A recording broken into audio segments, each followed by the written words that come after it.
Section 3.7, Limiting Reactants.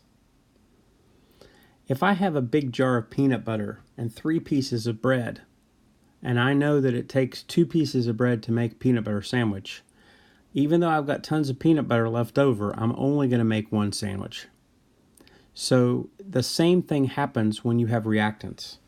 Unless you measure your reactants out exactly the same so that every single atom of one reactant reacts with every single atom of the other, you're normally going to have some stuff left over. If you just take a spoonful of this and a spoonful of that, you're not going to use all of each of the elements, most likely. One is going to be left over, and that leftover is called excess. So whichever one is excess, you have plenty of. That would be peanut butter. Whatever one is not excess, the one that gets used up first, that's your limiting reactant or reagent. Okay, so the limiting reactant is the reactant that gets used up first when you're making product.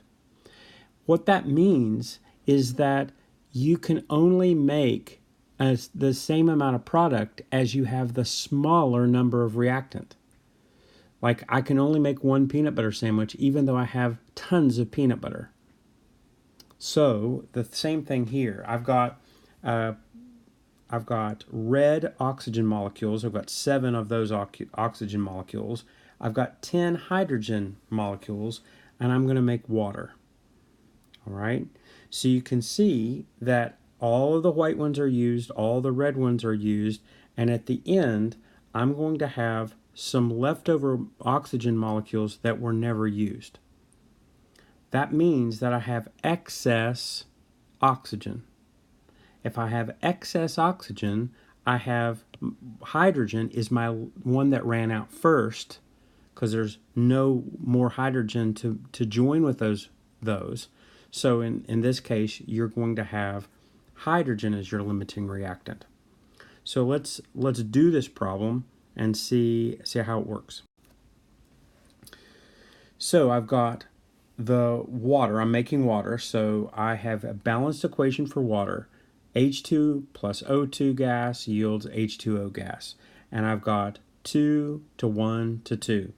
So I have a 2 to 1 to 2 relationship.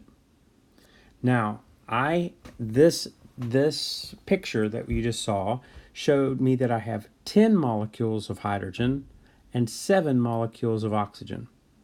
Now, I could do that molecules if you want. Most of the time, since we're talking about grams that you can weigh out in the lab, you're talking about moles. You would say, I have 10 moles of hydrogen, I have 7 moles of oxygen. How many moles of water can I make? But it's exactly the same question to say I have 10 molecules of water, I have 7 hydrogen, I have 7 molecules of oxygen. How many molecules can I make? It's exactly the same thing. So I'm going to say I have a 2 to 2 relationship. So we're going to do them one at a time. We're going to do hydrogen first, then we'll do the other. Okay? So in hydrogen, I'm going to say I have 2 molecules of hydrogen, 2 molecules of water, because I have a 2 to 2 relationship. For every 2 molecules of hydrogen, I have 2 molecules of water. And for every 2 molecules of hydrogen, I have 2 molecules of water. Well, how many molecules of hydrogen am I given? That means for 10 molecules of hydrogen, I have X molecules of water. All right, so if I do the algebra, I'm going to have 2x equals 20, divide by 2, x equals 10. All right, so that means that with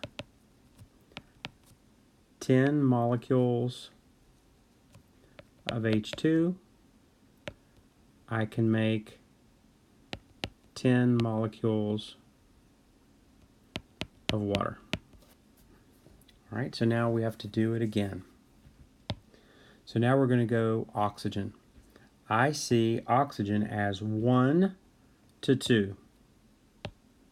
So I'm going to say one molecule of oxygen gas to 2 molecules of water equals 7 molecules of O2 to X.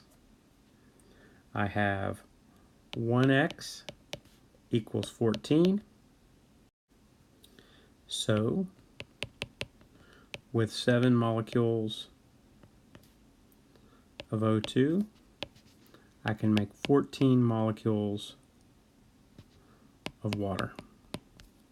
Now, here's my question. How many molecules of water can I make? I've got enough oxygen to make 14 molecules. I've got enough hydrogen to make 10 molecules. How many am I going to make? I've got all the peanut butter in the world, but I've only got 3 pieces of bread. So I'm only going to make the same as the smaller of the one that gets used up first. The hydrogen gets used up first. So that means I can only make 10 molecules. So I am going to use this one,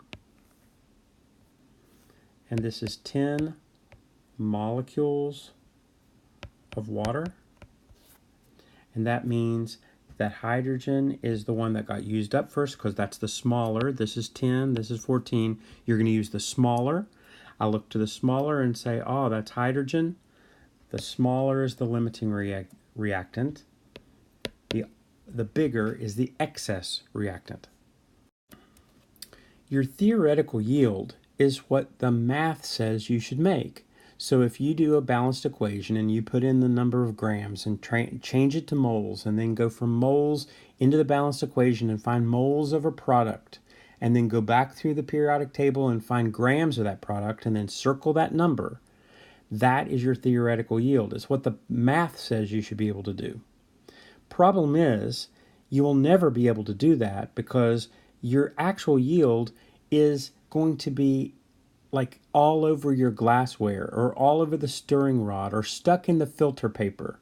You're scraping it out of a glass jar onto some filter paper, and it's not going to all go there. Nobody is so good that they can get every atom back from what they used to get. So your actual yield is what you actually get.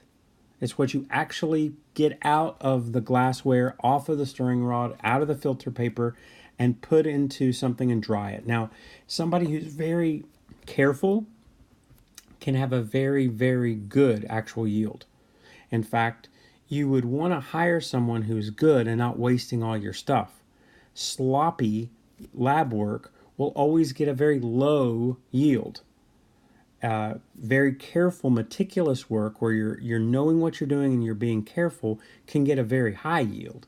But you're never going to get a perfect yield. You're never going to get all of it. So your theoretical yield is what the math, so this is what your paper says, and this is what you actually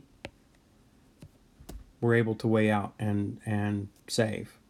So your actual yield is always going to be smaller than your theoretical yield. Always. Your percent yield is going to be your actual yield divided by your theoretical. So think of your theoretical as possible problems on a quiz. There's 10 possible problems. How much did you get? Well, I got 7. Well, if you got 7 out of 10, you divide it, 7 divided by 10, and you get 0.7. Well, you didn't get a 0.7 on the test. You got a 70 on the test because you had to multiply by 100. So you take your actual yield, divide by your theoretical yield, and it's 100. So let's say that I got 88 grams. So this was my actual yield. But my theoretical yield, what I'm supposed to get, was 91.3 grams. What is my percent yield? Well, I take 88 grams, that's what I got, divide it by 91.3 grams. That's what I was supposed to get. My answer is 0.9638. I'd multiply that by 100, and I got 96.38% yield, which is awesome. That would get you an A anywhere, okay, especially my room. All right, thanks.